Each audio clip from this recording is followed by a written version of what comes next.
The sun lifts gently over the horizon, spilling golden fire across the savannah. Each blade of grass soaked in dew catches the early light like 1,000 tiny stars clinging to the earth. The sky is vast and endless, painted in strokes of amber and lavender, and beneath it lies a kingdom not of cities or stone, but of silence, instinct, and bone.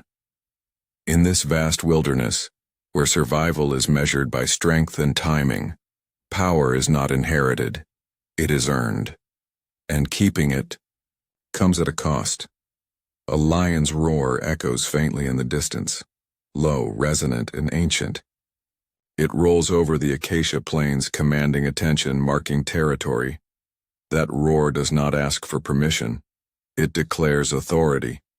But for the lion who delivers it, that sound is more than a warning.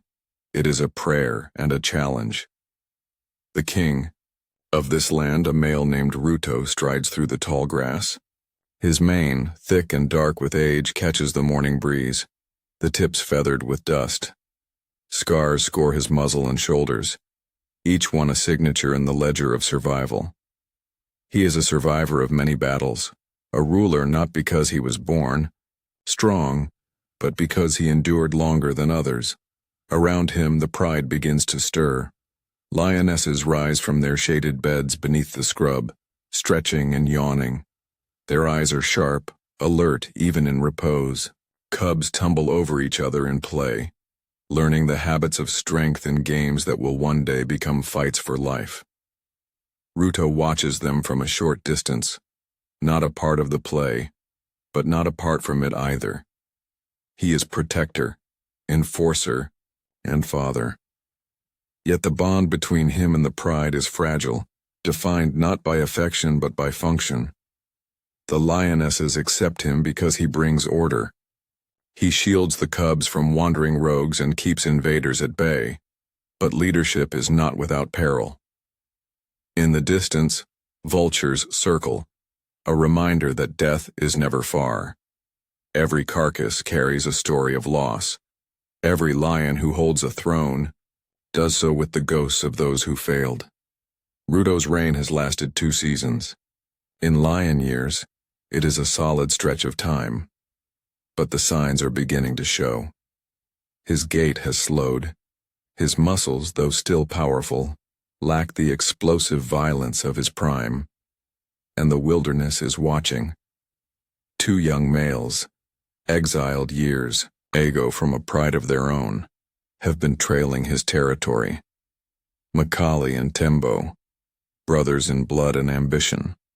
They are not yet kings, but their manes have thickened, their bodies bulked with promise. At 3.5 years old, they are filled with hunger, not just for food but for dominance. They watch from the fringes, careful not to enter the heart of Ruto's domain. They are students now, studying the habits of the reigning male. They track his scent, observe his routines, wait for weakness. These exiled princes do not seek battle in desperation. They wait for the right moment, the one when power begins to slip from strong fingers. On a distant rise under the shade of a baobab tree, Macaulay lowers his nose to the earth. The scent of Ruto is recent. He growls softly, a vibration of intent. Tembo, larger and more aggressive, paces beside him, his tail twitching. But they do not move forward. Not yet. Back in the Pride Lands, life goes on with the illusion of peace. The lionesses hunt by dusk, targeting zebra and wildebeest. They operate with precision, coordinated like a living machine. Ruto rarely joins. He feeds when the kill is done, asserting his rank with quiet domination, pushing past the cubs and females to claim the best portions. The lionesses tolerate this. It is the cost of protection, but even their patience is not eternal. If Ruto fails to defend the pride from challengers, if he loses his place, then they will not mourn his downfall. Their loyalty is not romantic. It is strategic. Cubs, however, are not so pragmatic.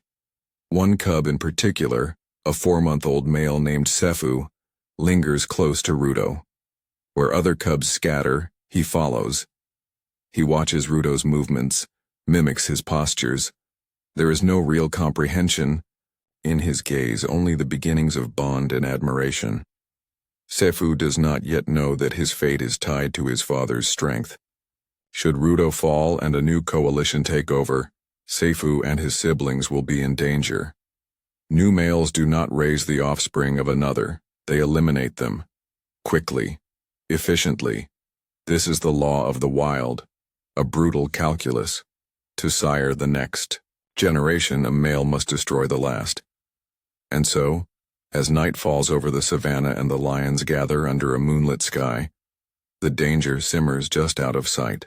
The pride lies together in the open, bellies full, eyes heavy. But Ruto remains standing, head high, scanning the dark horizon. He hears things others do not. He has learned to recognize the difference between silence and stillness, between distance and danger. A crack of twig in the wrong direction, the scent of unfamiliar musk, a vibration in the ground. The brothers are closer tonight. Makali and Tembo have crossed into Ruto's outer territory, scent marking boldly, clawing trees with ferocity. Their message is not a whisper. It is a roar written in the very earth. We are coming. At dawn, Ruto rises before the pride and begins his patrol. The wind carries their message to him, and he knows what it means. The challenge has begun. He roars, not to declare victory, but to signal readiness. The sound is raw, tearing through the savannah like a crack of thunder. Birds burst from the trees, antelope scatter, and miles away the brothers stop and listen. Makali looks to Tembo, their eyes locked with unspoken agreement. The time for waiting is ending. The sun breaks the horizon once more, and the savannah gleams with golden resolve. A storm is coming, not of rain but of bone and blood. Here in the kingdom of dust the throne is never owned. It is borrowed. And always, always, someone is coming to take it. The savannah is awake, but it does not speak in words. It murmurs through movement, rustling through leaves, the shifting of dust, and the subtle tread of paw on dry earth. Every blade of grass is an ear, every gust of wind, a messenger. Ruto walks the boundary lines of his domain, his path traced with purpose. He stops at trees marked with claw and musk, reapplying his scent with calculated swipes.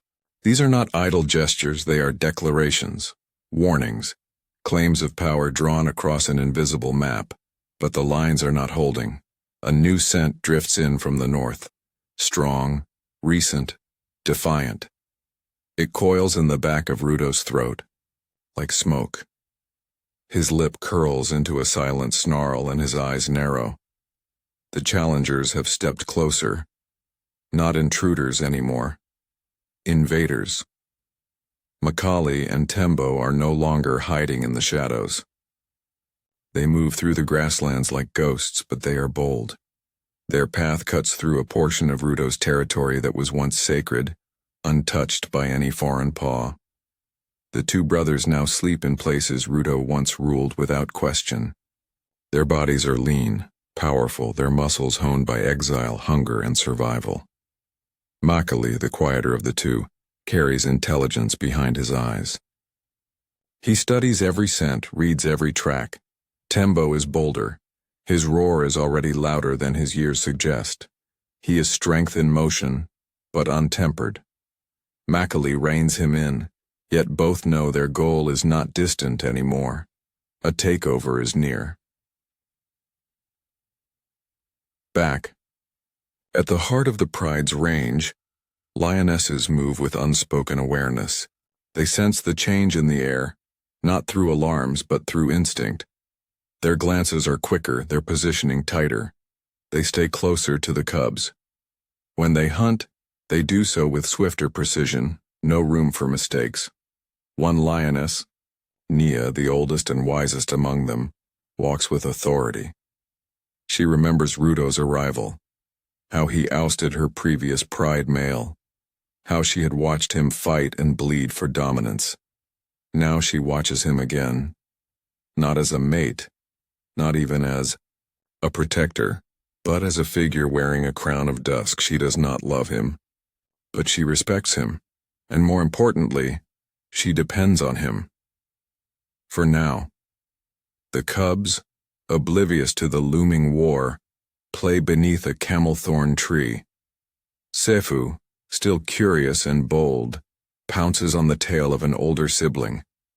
He tumbles, rolls, then lifts, his head with a tiny growl mimicking his father.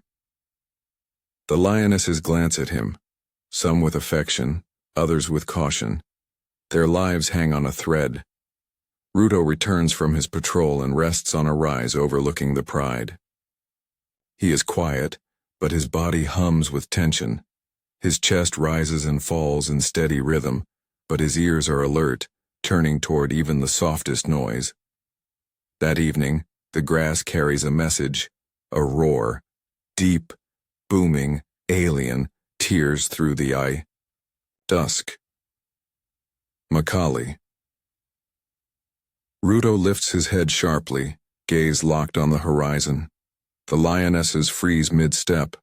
The cubs cower under their mothers' bellies. The air becomes still.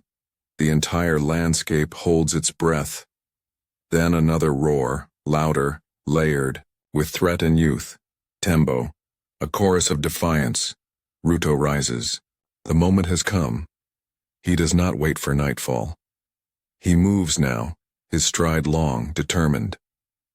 His body, though older, carries the muscle memory of war. Scars are not just signs of injury. They are maps of where pain has lived and passed through. Ruto is a master of violence, but even masters can falter.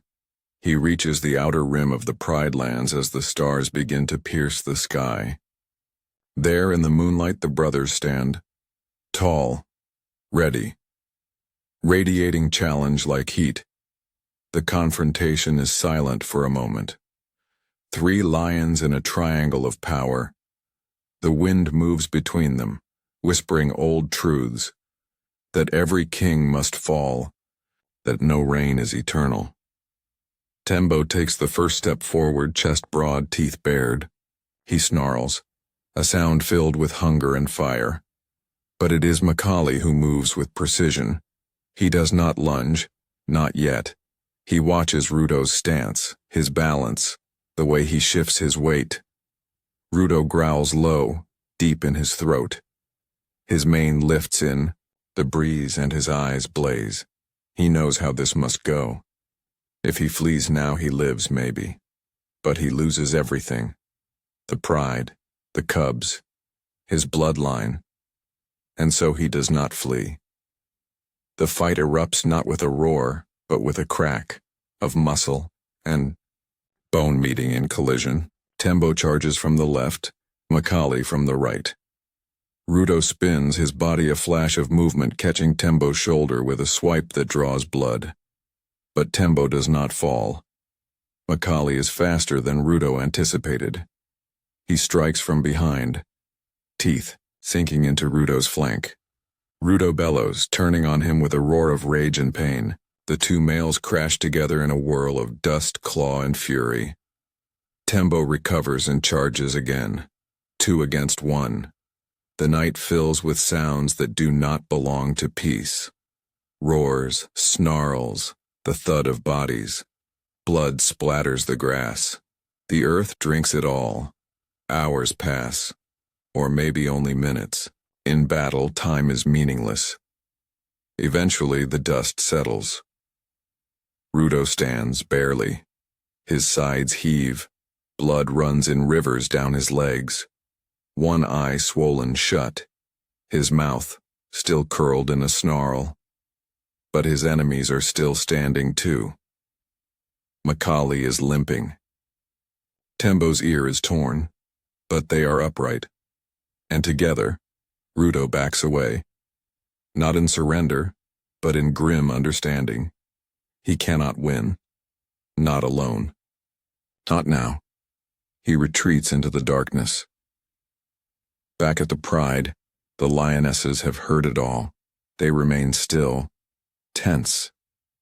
Sifu mules, confused by the silence, the absence of his father's shape on the ridge. At dawn, Macaulay and Tembo arrive. They do, not roar, they simply enter. The lionesses rise watching, not resisting, not yet accepting, but recognizing. Sifu steps forward, small, innocent, unaware. Tembo snarls, his body tensing, his instincts activated. But Nia moves between them, fast, firm, unyielding. She knows what must come next. The cubs are in danger, all of them. The new males will begin the purge soon.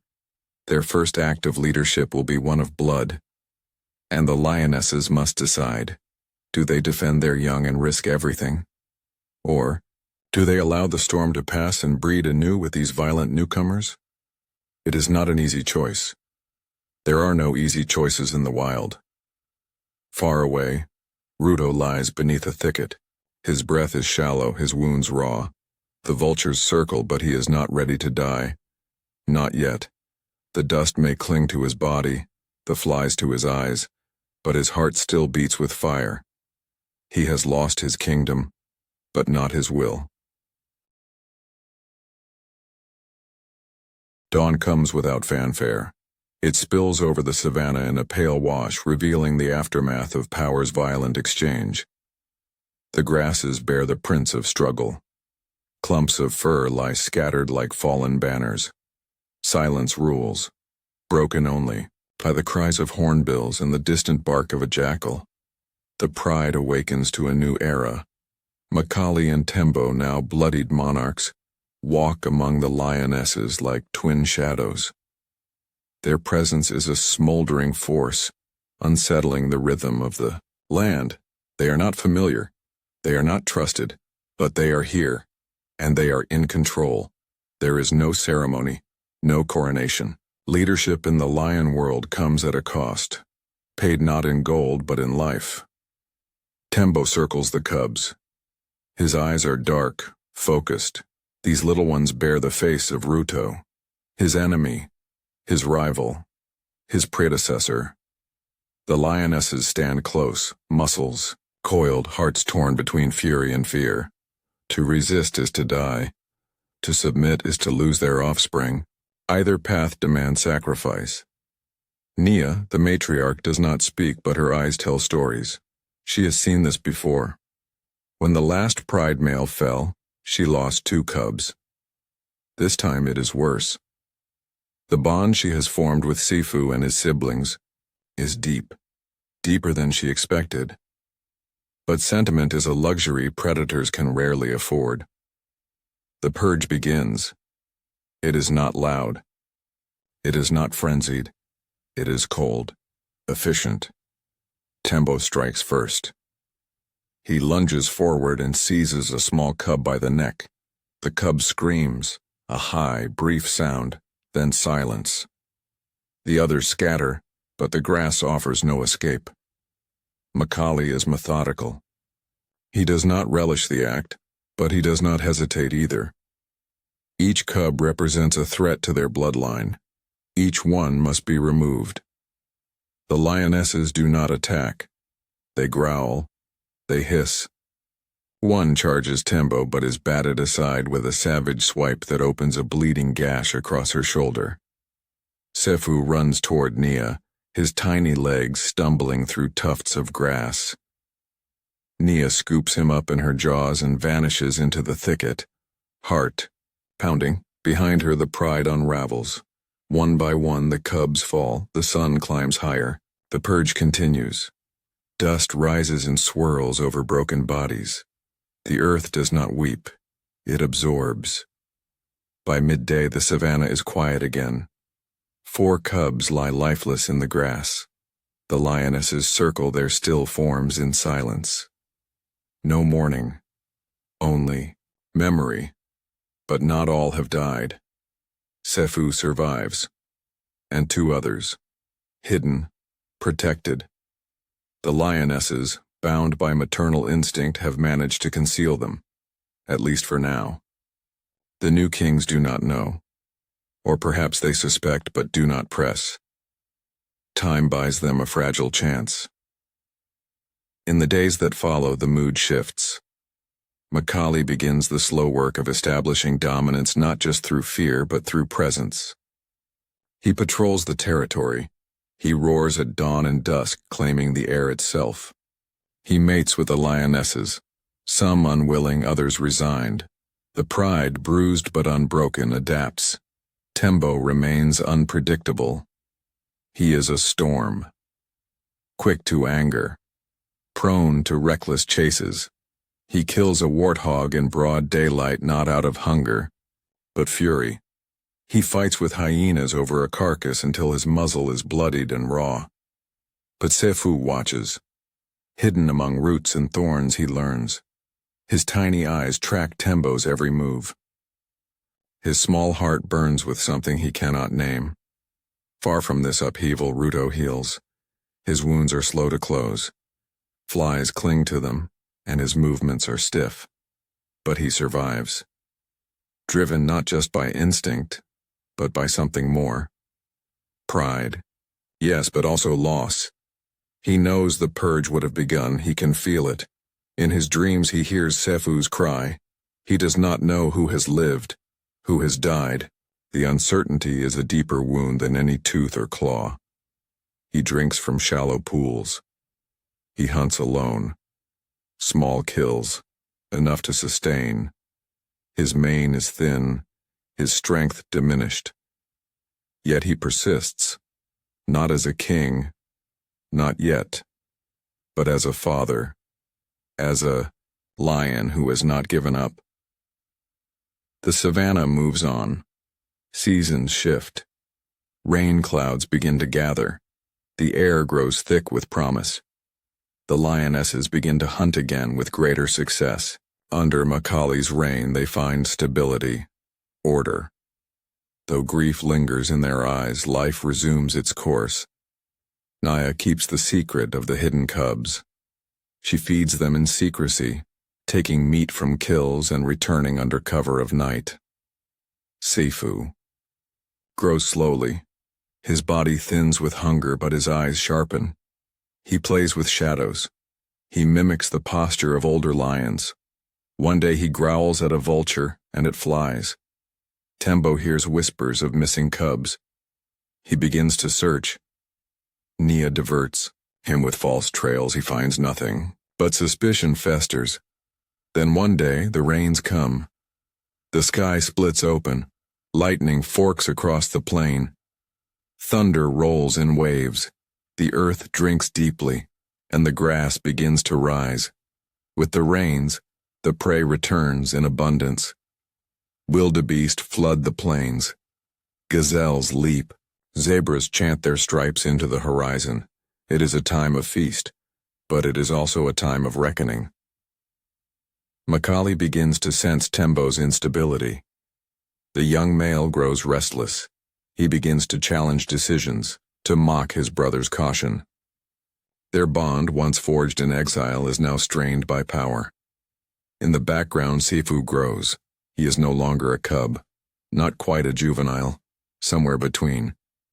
His limbs lengthen, his voice deepens. He practices roars in the dark, startling owls. Does not know it yet, but he is a spark, a living defiance. And Ruto watches from the shadows. His strength returns with each hunt, with each sunrise. He no longer limps. His mane regrows in streaks of black and gold. He does not roar. He does not approach. But he is close. He waits. Not for vengeance, not for pride, but for a chance to reclaim, to protect, to finish what began under the blood-red moon. The purge is over, but the storm has just begun.